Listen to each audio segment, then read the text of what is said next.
Governor, thank you so much for speaking with us today. I'm not sure if you're aware of this, but our fearless leader, Lowell Feld, and Eric Grimm are both retiring permanently from blogging, and they're taking the Raising Cain name with them. So a few of us from the community are banding together, and we're today launching a new voice for Progressive Virginia at bluecommonwealth.com. Oh, that's fantastic. So I did not know that. I'm very, very glad. Great, thank you so much, and thank you. The timing just could not be better. I knew because some folks told me about what Lowell was doing. I didn't know exactly what the transition was going to be, but obviously losing RK, it would be a gap, and so starting up Blue Commonwealth is a very good thing to do. Great, thanks again so much, and thanks for sitting down. Absolutely. I have a number of questions for you. And sure. Mind if I just just go fire away. Let me ask you a little bit about the president-elect. I know that you were the first governor outside of Illinois to endorse Barack Obama, and I'm just curious if you can tell us a little bit about how that endorsement came about and what Barack Obama really means for Democrats and also for America. Absolutely, absolutely. Well, I'll talk about the endorsement first and then what I think his election means.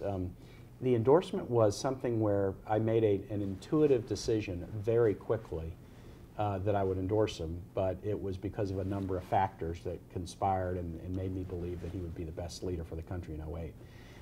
I'd gotten to know Barack pretty well when he came and campaigned for me in 2005, and we struck up maybe an unusual, quick friendship because our mothers are both from the same town in southern Kansas. But, we're both civil rights lawyers. We both, share a real passion for bringing people together. And as we got to know each other, we just, we're simpatico. So I felt like I had gotten to know him pretty well. That was part of it.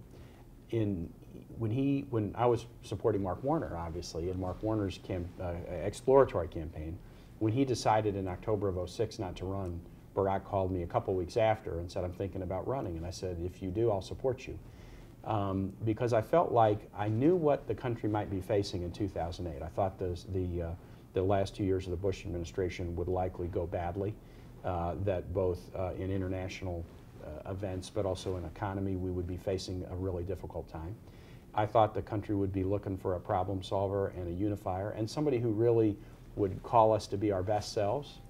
And I felt like Barack's mixture of excellence and character and judgment, his desire to be a unifier. He's a proud Democrat and all, but he doesn't demonize the opposition. He wants to try to find ways to work together and so to be a unifier. He would exemplify that, and that finally he would be the person who would most bring change that the country would need. So those were all factors. I felt like he would be the individual who would most repair relations with other nations in the world, including friends like Britain. That relationship very much frayed during the Bush administration. And I also thought he could win. And would he win? I wasn't sure, but I knew he wouldn't win if people didn't help him. But I thought he was the most likely Democrat to do what I had really put down as one of my top goals, which is make Virginia competitive again and finally get electoral votes behind a Democratic candidate. So there were a lot of factors, kind of personal, where he is on issues, but also the practical ones of I wanted to pick a winner. And, in some ways it worked out eerily like I thought it would. Not that there weren't surprises along the way, there were indeed, but it worked out eerily like I thought. I think his election is a powerful thing for Virginia first, with our history, but also really positioning us for a great future and showing kind of what the new Virginia is and that we're a very competitive state and a forward-looking state. I think it has inspired a tremendous amount of goodwill in the world at a time when we need that. And then I think Barack's actions thus far, a month in his choices of cabinet selections and advisors, and then when I was with him yesterday with all the governors, I mean, I can't tell you how impressed the Republican governors were at the degree of steadiness and mastery of very difficult economic issues. And, we don't see any silver bullets. It's not going to be solved, on January 20th. But I think everybody walked out of that meeting yesterday, all the governors with Barack, thinking, we have the right guy in place for a very challenging time for our country. Specifically, I'm wondering if you have any comments about what the Obama stimulus might mean for Virginia? They're still working on it, but I got a very strong feeling that there are going to be 2 items in the stimulus. I have to prepare my budget right now, so I'm not going to factor any of this in, but it would likely be a little bit of good news, in January or February. The President-elect's hope is that Congress will put a package together with his guidance and working together, and would have it on his desk on Inauguration Day. And the package would have at least 2 items in it that would be critically important for Virginia, one of which I've really been lobbying them on for over a year now. The first is safety net funding. Obviously, as the economy falls, you want to make sure that the safety net programs, unemployment insurance and Medicaid primarily, are equipped to deal with rising numbers of people who might seek those services. And so I think the stimulus package will include some safety net support, which is very, very important. What I have been talking to the economics team about for some time is the need for the federal government to really get back into infrastructure funding in a major way. It's been kind of emblematic, I think, that during the last few years, both the administration and Congress, to be fair, have let the Federal Highway Trust Fund go bankrupt without a solution. Now, the Congress then came up with basically a 1-year allocation to kind of keep it afloat, but no nation, climbs out of economic doldrums off of declining infrastructure. And so you can't, we're investing money in infrastructure in Iraq and Afghanistan. We can't let our infrastructure here at home decay. And infrastructure spending does 3 things. It short-term puts people to work, long-term raises the platform for economic success, and there's a psychological value as well of seeing cranes and activity and action at a time when people are nervous and they're kind of feeling in the doldrums. Just the psychological effect of action and movement is important. So I think those 2 areas will be components in the stimulus plan. There might be others, but those will be components. They will help us deal with the safety net issues that we're going to face in this challenged national recession, and they're going to be able to combined with some other things. We have some bond proceeds that we're about to put into the market for transportation projects. This federal stimulus will really help, obviously, and I've been doing a lot of battling on transportation to get a president who's from day one says infrastructure spending is important is really gratifying. Let me ask you, sort of turning our eye to Virginia and to the legislature,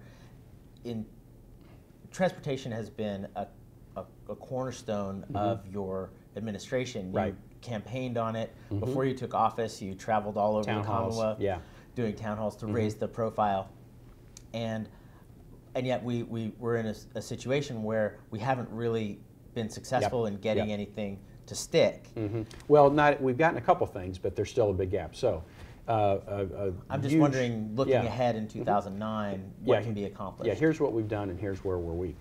We've gotten a lot of smart growth bills passed that had never been passed before. Frankly, the developers and home builders had beaten all those bills in the past, but giving localities tools to manage growth, impact fee authority to make sure that new development pays its own way in terms of infrastructure, and other smart growth strategies to try to better manage land use, which has got to be a part of transportation going forward.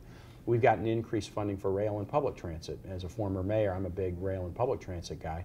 And so new dedicated funds from the recordation tax into rail and public transit has been very helpful. And then the third thing we've done is we've continued to push forward on public-private financing, and we're really the leader nationally on figuring out innovative ways to use tolls, real estate tax revenues, and other financing mechanisms to do things like rail to Dallas hot lane on the Beltway, hot lanes on 95, and other projects. Those things we've gotten done. What we haven't gotten done is new money for roads, and especially roads where there's not a federal match. So primary, secondary, and urban roads that are purely on Virginians' nickel, not only have we not gotten more money, but as people have driven less, we actually have less money. And that has been the real challenge. And I've not been able to crack that in the House of Delegates to get them to be willing to invest more money in roads. So going into the session, last year we had a special session. The Democrats in the Senate and the Democrats in the House supported greater investment in our roads across the Commonwealth. The House Republicans were uniform, save one, Tom Rust, in opposing it. And so we did not get the votes to do more road investments. We're going to continue to push smart growth, public transit and rail, and PPTAs, the public-private partnerships.